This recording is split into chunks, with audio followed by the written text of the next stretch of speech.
नमस्कार दोस्तों, मैं doctor Choubey, motivational speaker.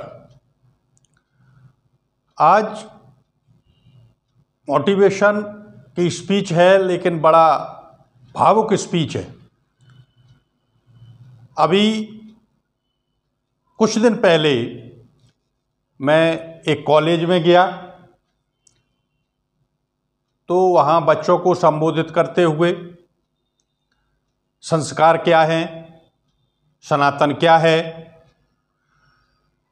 And बड़ों का सम्मान, आदर, संविधान का अनुसरण, राष्ट्रीय गान, राष्ट्रीय झंडे का सम्मान कैसे करें, माता पिता के साथ व्यवहार कैसा करें, एक संस्कारवान, एक अच्छा मानव कैसे बने, एक अच्छे नागरिक जो है देश के किस तरीके से बने, ये सब बातें जब मैंने बताई तो उसी कॉलेज की एक मैडम थी, वो खड़ी हो गई।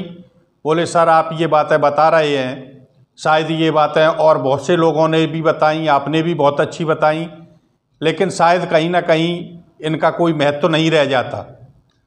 तो उन्होंने अपनी एक कहानी शॉर्ट में बताई और बड़ा दुखी होकर के बताई। उन्होंने कहा कि मैंने अपने बच्चों को बड़ी अच्छी तालीम दी, पूरा जीवन मैंने और अपने जीवन की कमाई बच्चों के लिए लगा दी। मेरे 2 लड़के हैं, एक लड़की है, और मैंने उन्हें अच्छी तरीके से पढ़ाया लिखाया, नौकरी भी लग गई दोनों बच्चों की, लड़की की भी शादी कर दी मैंने। आज दोनों बच्चे मुझसे अलग रहते हैं, नौकरी करते हैं, न मुझे कभी फ़ोन करते हैं और न ही मेरी बहुएं जो है मुझे कभी फ़ोन करती हैं। सुनकर के बड़ा दुख हुआ। इसलिए आज जो मेरा मोटिवेशनल स्पीच मेरी जो है वो पेरेंट्स और चिल्ड्रन के लिए स्पेशली है। वो ये सोचें कि मातः पितः ओरण भय नीके, गुरु ऋण रहा सोच बड़ जी के। ये 3 ऋण जो है जिंदगी के होते हैं, माता पिता और गुरु का। तो गुरु का भी ऋण चुकाया जा सकता है, पिता का भी, लेकिन माँ का ऋण कभी नहीं चुका सकते आप। कितना भी आप महान कार्य करें, कितनी भी उनकी सेवा करें। दोस्तों, वो दिन सोचो जब तुम छोटे थे और रात में बिस्तर गीला करते थे, तो उस गीले बिस्तर में वो माँ सोती थी और तुम्हें उठाकर दूसरी तरफ लेटा देती थी। खुद सर्दी में गीले में लेटी रही, लेकिन तुम्हें सूखे में लेटाती रही। तो उससे कभी उद्धार हो सकते हो क्या? बड़ा दुख होता है ऐसी कहानी सुन करके। तो आप या तो उनके साथ रहें, उनकी सेवा करें। अगर नहीं भी कर सकते, कहीं बाहर हैं और माता पिता आपके कहीं बाहर सर्विस कर रहे हैं, तो कम से कम आप शाम को एक फ़ोन लगा सकते हैं उन्हें। शाम को डेली नहीं लगा सकते तो हफ्ते में एक बार फ़ोन लगा लें और उनके स्वास्थ्य के बारे में पूछ लिया करें। क्योंकि अपनी माँ अपनी ही होती, अमित प्यार जो है करती।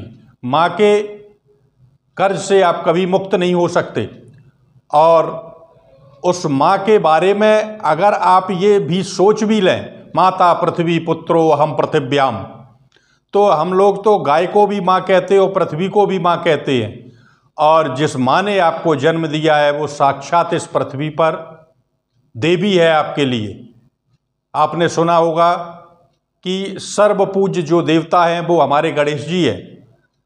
तो क्यों हैं? क्योंकि उन्हें वरदान मिला था, जब परिक्रमा लगाने के लिए पृथ्वी की कहा गया कि सबसे पहले कौन लगाएगा, तो सभी देवता परिक्रमा लगाने लगे थे और गणेश जी ने अपने माँ बाप की परिक्रमा लगाई थी।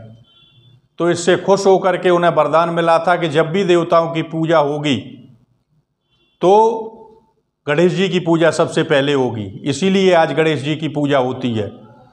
तो मेरा उन सभी बच्चों से यही कहना है कि माँ बाप को कभी मत भूलना। इस पृथ्वी पर साक्षात देवता अगर हैं, आपको कभी भी चारों धाम, मंदिर, मस्जिद, गुरुद्वारा, चर्च में जाने से पहले आप जो है अपने माँ बाप की सेवा करिए। आपके लिए सब कुछ वही है, गुरुद्वारा भी वही है, मंदिर भी वही है, मस्जिद भी वही है, चारों धाम भी वही है। तो माँ बाप से जो है कभी विमुख मत होना। और यही हमारे संस्कार हैं, यही हमारी संस्कृति है, यही हमारी सभ्यता है कि माँ बाप के समान कोई दूसरा देवता नहीं है। अगर आप उनसे विमुख हो गए तो माँ बाप के चरणों को, अगर आप चरणों को छू के कार्य प्रारंभ करते हैं तो आप निश्चय ही सफलता पाएंगे। सुबह उठ कर के सबसे पहले माँ बाप को जो है प्रणाम आपको करना चाहिए। एक पिक्चर बहुत पहले मैंने देखी थी, उसमें लिखा था मुझे माफ़ करना ओ साईं राम, तो इससे पहले लूँगा मम्मी डैडी का नाम। तो भगवान से पहले भी आपके लिए वो माँ बाप ही हैं।